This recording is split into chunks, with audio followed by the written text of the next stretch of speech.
Nah, itu harus paham, makanya ini perlu saya sampaikan supaya anak-anak muda itu jangan mudah terprovokasi. Apa itu ayo perang membela agama, agama yang mana? Agama itu ngajaknya damai bukan perang. Nah, itu loh. Jadi oh ya, tapi babi itu mencuri babi. Lah kan babi kan haram, berarti kan nggak boleh memiliki. Nggak boleh memiliki kan bagi orang Islam. Bagi non-muslim kan tetap boleh memiliki. Non-muslim yang zimmi itu kan harus dilindungi haknya, termasuk hak kepemilikan terhadap babi. Kan itu. Allah nggak apa-apa ini milik non-muslim, ya nggak bisa begitu. Itu loh. Sama aja dengan misalnya kamu utang sama orang non-Islam, non-muslim. Allah nggak usah dikembalikan aja, dia cuma non-muslim kok. Ya nggak bisa, tetap aja itu. Kalau non-muslim itu kamu jahati, kemudian dia berdoa kepada Tuhannya, agar kamu celaka karena dia marah, ya tetap dikabulkan oleh Allah, jangan salah. Itu loh. Karena Allah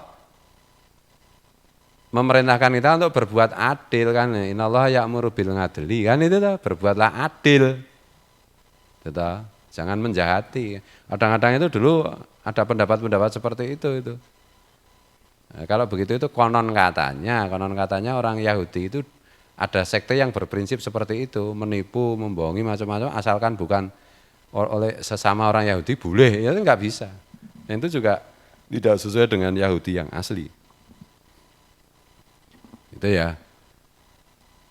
Karena ini orang non-Islam, biarkan saja, tipu saja. Ya tetap nggak bisa, kamu tetap dosa, kan gitu tuh. Tetap dosa. Kecuali dalam keadaan peperangan. Kalau dalam perang itu memang tipu menipu, bohong membohongi kan itu.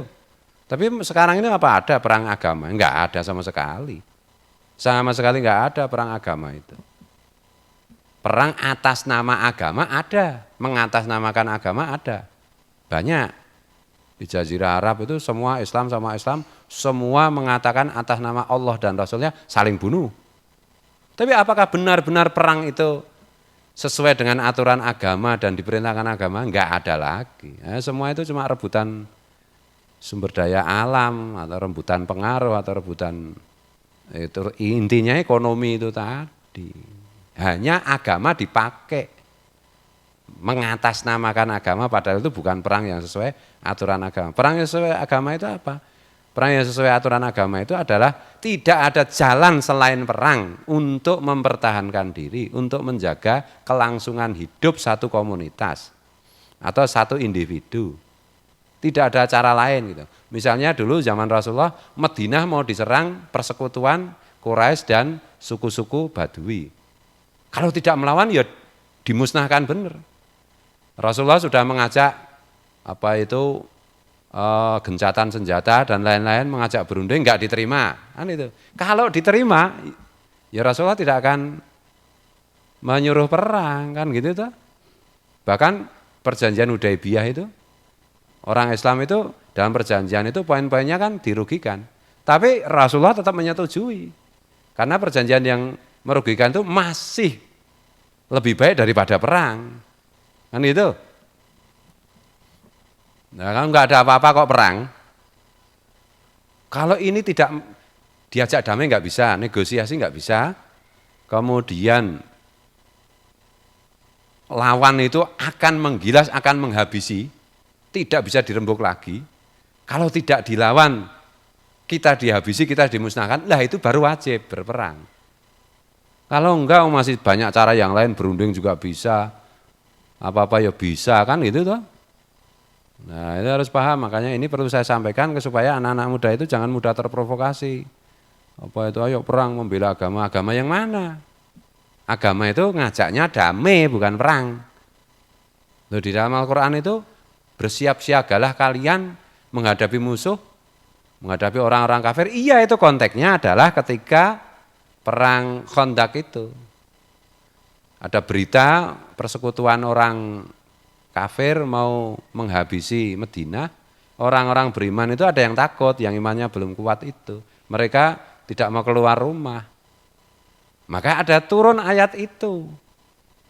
Bukan kok terus nggak ada apa-apa, bersiap-siaplah terus latihan pencak silat, mau perang, naik kuda, gitu.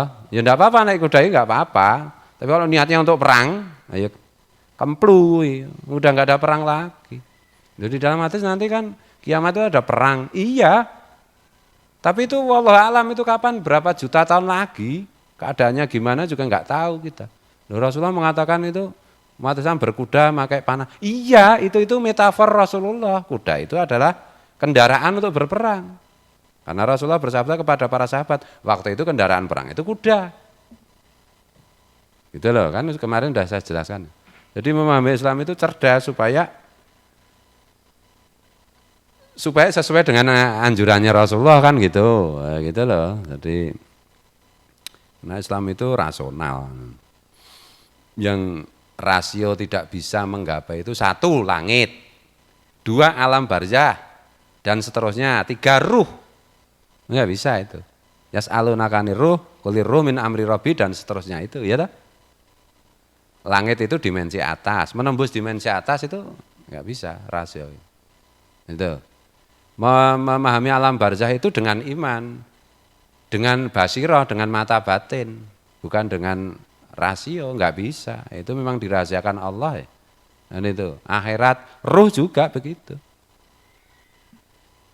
Jadi hal-hal yang rasio itu tidak sampai itu sedikit banget di dalam Islam itu. Yang lain itu pakailah rasio, pakailah akal, jangan sedikit-sedikit apa itu ngawur kan gitu.